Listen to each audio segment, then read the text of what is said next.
Good evening and welcome to the October 16th meeting of the Finance and Ways and Means Committee. We're also beginning the fourth quarter of 2023 and our third quarterly finance update of 2023. This committee meeting represents my commitment as a committee chair to keeping council members and citizens informed, and further represents my intent for this committee to continue to receive quarterly financial updates from the finance director. These quarterly updates we've received from 2020 through the second quarter of 2023 have proved very valuable in keeping council members informed and updated on a recurring basis. As has also been our practice in the past 2 years, council members have received for review prior to this meeting a quarterly refuse recycling report from Amanda Gamby. This report will only be addressed if committee members have any questions. And I look forward to the presentations. Do either of my fellow committee members have any opening comments? Nope, I'm good. Very good. Then we will now ask Dana Pinkert, our finance director, to make her report. All right, thank you. We are going to go over our third quarter activity, and this is just a list of what we always look at: our summary by fund type, our budget to actual, cash position, capital funding, income tax summary, and then what's ahead for finance and questions.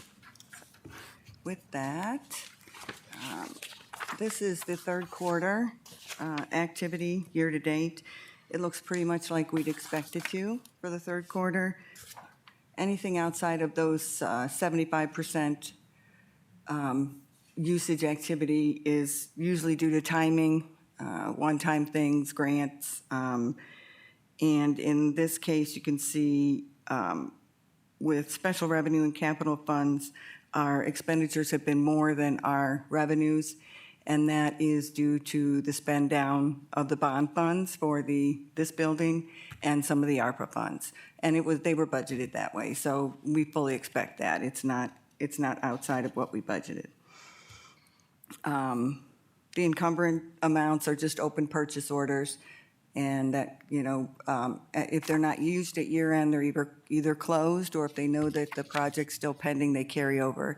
So we just keep them listed there to keep apprised of them, and then we factor in POs that are left open at the end of the year to our available cash balance. So, Dana? Mm-hmm.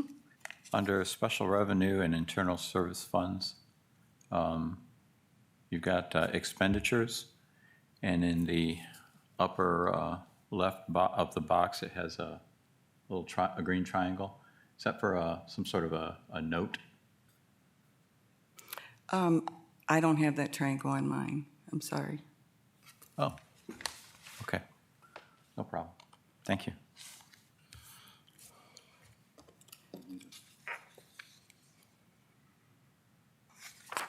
Any other questions? Okay. And so the next few slides are just that same information from that first chart broken down into smaller chunks. This is the revenue budget against the year-to-date revenue, just showing the same information as a visual. The yellow is the budget, while the blue is the actual. And the expense budget against the year-to-date expenses, with the gray columns representing the budget and the orange the year-to-date.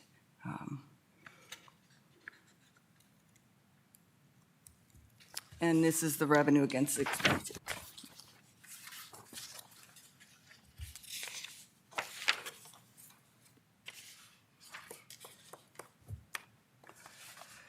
Okay, and on to cash position. Of this 85 million, 67 million is invested. Our investment portfolio is made up of interim funds for monies not needed for immediate use. And as I had talked about before, we had expected some of those capital funds to come down for the spend down of the new city building. And so in the third quarter, capital funds decreased by another 4.1 million. And we expected that.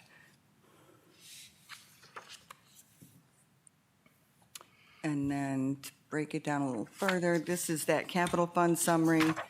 And again, I always like to point out that the capital funds are where we're putting our money for capital items, which is infrastructure, equipment, vehicles.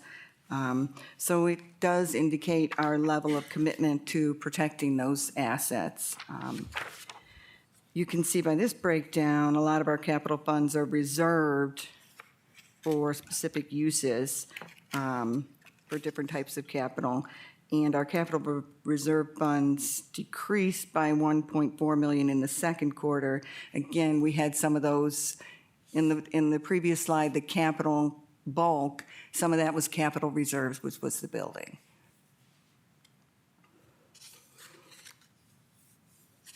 The capital improvement fund and the street repair funds are about 5% of this 33.2 million. And they are the main funding sources of city governmental capital needs. So that's something I just like to point out, so we can kind of project out to the future what we'll have for those types of expenditures.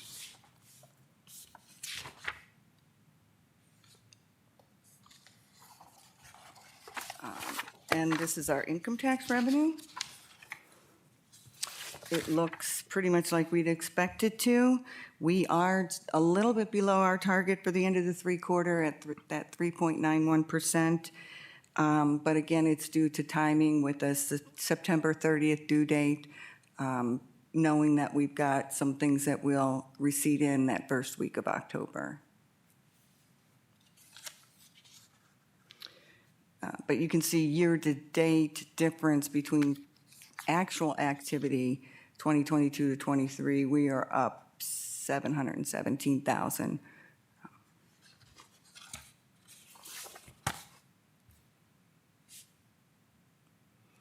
And this is just a slide showing that same activity as a visual. The orange line is the estimated target. The other two are the 22 and 23 comparisons. So the Series 3 is 22? Yes, and you can see I changed it on my presentation. Oh, yeah. Okay. Sorry. Thank you. I appreciate you pointing that out to me this morning. Sure. And this is the breakdown of our income tax, just so we all know where it goes. It's nice to keep that in mind for every $100 collected.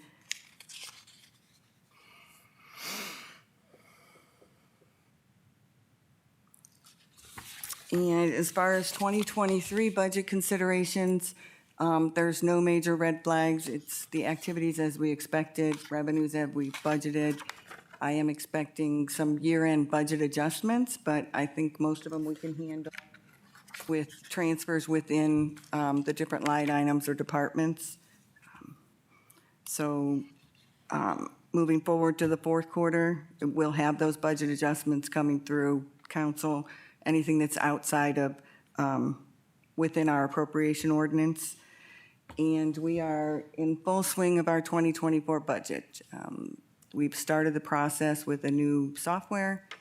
Departments are entering their budgets. And I haven't had a chance to look at what they've entered. We have entered the personnel stuff, and we'll just do the analysis. The departments have till the end of October to enter their requests. So is there any questions? Have you got a tentative timeline for the budget presentation, or? We usually look to do that around early December timeframe, so we will be getting that to the Finance Committee soon to get dates that would be agreeable with you. Okay. Dane, if you could go back one slide. I think I've seen this two different ways. One is the allocation of I believe the first 1.5% of the 2% income tax. Is this off of that, or is this the whole 2%? This is the whole 2%. Great. Thank you. Okay. And Going into 2024, always the main concerns are healthy fund balances, looking at the capital needs we have.